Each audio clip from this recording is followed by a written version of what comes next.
For many people, Bitcoin is going to forever be the end-all and be-all of all cryptocurrency, and for a very simple reason. It's the thing that started the trend. This was the first big-name cryptocurrency, and as a result, it's gotten a lot of attention and a lot of popularity. And despite some big falls over the years, it's become something that people invest in to try and get rich. Even making massive computer farms to mine the coins so that they can have more of a stake in it. And for many, they think that it'll remain top form across the market. So, allow us to show you reasons why Bitcoin remains bullish. Bitcoin's status as of late. Bitcoin has seen some downside action in the past week or so, as it was rejected north of $50,000. The first cryptocurrency by market cap trades at $49,207, with a 2.1% loss in the daily chart.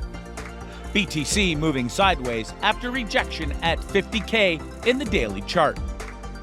Investors and experts are keeping a close eye on current levels. As pseudonyms trader Crypto Don Alt said, "This is where the market decides if the trend will be to the upside or the downside." Crypto Don't Alt and other traders believe this to be Bitcoin's last major resistance. Therefore, a break and hold above $50,000 could push the price towards previous highs. The U.S. Federal Reserve and other major central banks around the world have adopted monetary policies to mitigate the effects of the lockdowns and the COVID-19 pandemic. Investors were expecting a change in these policies for September. However, as QCP Capital said, the FED might move new decisions to December 2021. Thus, Bitcoin and risk assets have more room for a rally. The changes that are coming. On September 14th, the U.S. will reveal new data on their Consumer Price Index, CPI, a metric associated with inflation. This event is usually preceded and followed by volatility and will be relevant for the market to decide its trend. In addition, Bitcoin bulls managed to defeat a strong assault from the bears, accompanied by high levels of FUD news. This included attacks to crypto exchanges, the DeFi sector, and the industry as a whole with the infrastructure bills. QCP Capital believes that there will be less negative news in the medium term. Thus, Bitcoin's price action will be less affected by news events. Headline regulatory risk exhausted in the near term. We expect any significant crypto-related regulatory decisions to come only towards Q1 2022, particularly anything from the Senate Banking Committee and the SEC. QCP Capital also recorded an increase in demand with no important changes in the derivatives sector. As the image below shows, the Bitcoin rally to all-time highs in Q1 2021 was followed by a spike in funding rates for futures perpetual contracts. In that way, BTC's price action was dependent on speculators using leverage. This caused the rally to be unsustainable. At its current levels, Bitcoin-based derivatives and funding rates displayed no signs of a similar investor's behavior. In spite of a recent mini funding spike on the rally, up to 20% annualized, funding rates and future premiums in both BTC and ETH continue to be relatively low and muted. This means most of the rally has been driven by demand in physical spot rather than from leveraged speculators. This could change as Bitcoin moves into its previous highs, but it's a positive indicator as of now. QCP Capital expects more consolidation at current levels and believes the next month, especially towards the end of the year, could see less appreciation than in 2020.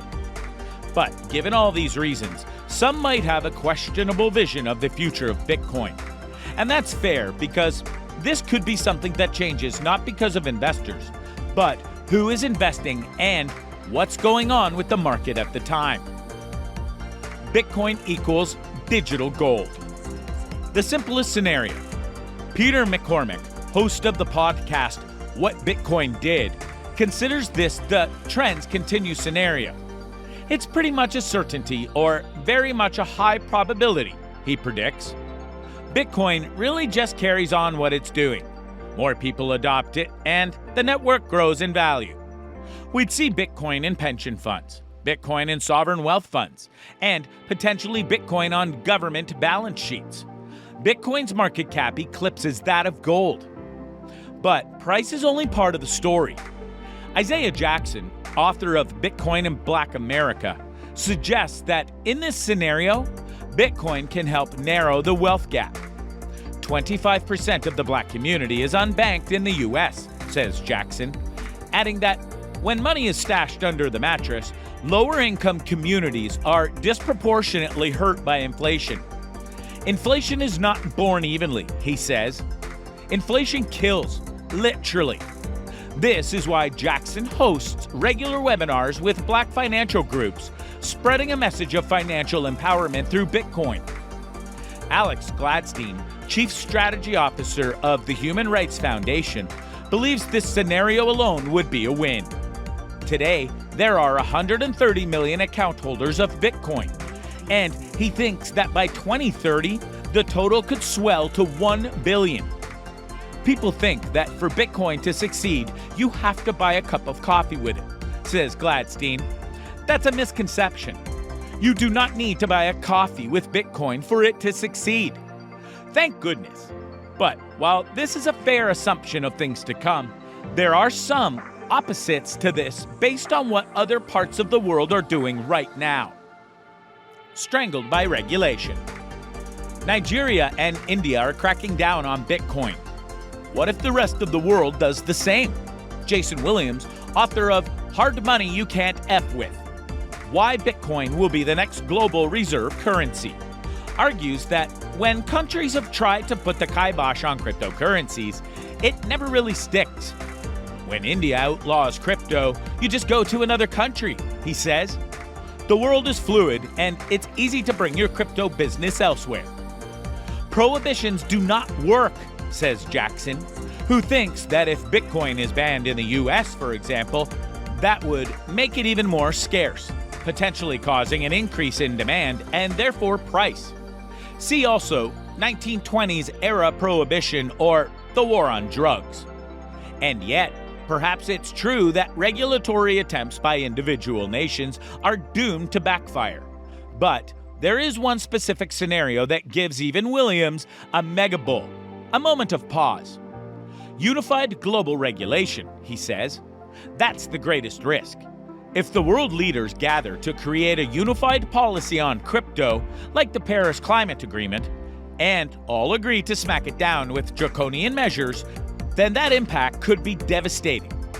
But that's going to be really difficult, says Williams, because even when the world tries to work together, it's tough to get on the same page, to get buy-in from all the key parties, or to get consistent follow-through. See also the Paris Climate Agreement. A reserve currency? This is something of a compromise scenario.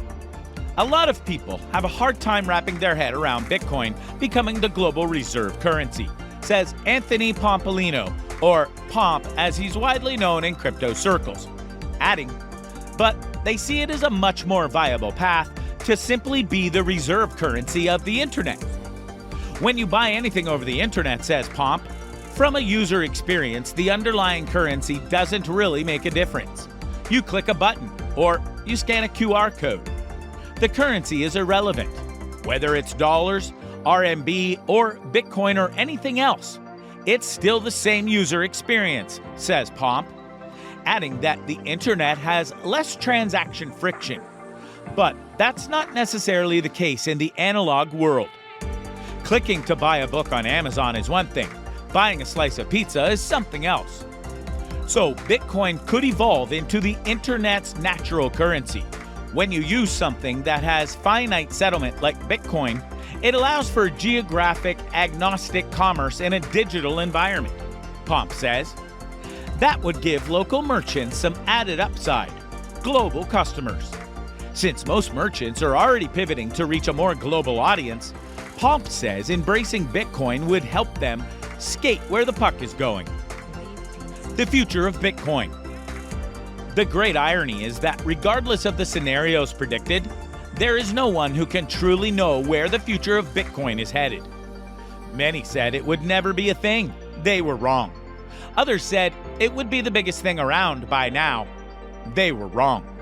The crypto market is one that is incredibly volatile and can change on a whim, which Bitcoin has proved many times. So we'll just have to be patient and see how the market goes to see what scenario will befit what Bitcoin will become. So, what do you think? What do you think of this look at Bitcoin and how it might just remain big on the digital coin market? Or go and fall flat on its face eventually? What side do you personally prescribe to in terms of Bitcoin's future? Are you already someone who invests in Bitcoin as a whole? Or are you waiting for the right and less risky moment to put your money into it? Let us know in the comments below, and we'll see you next time.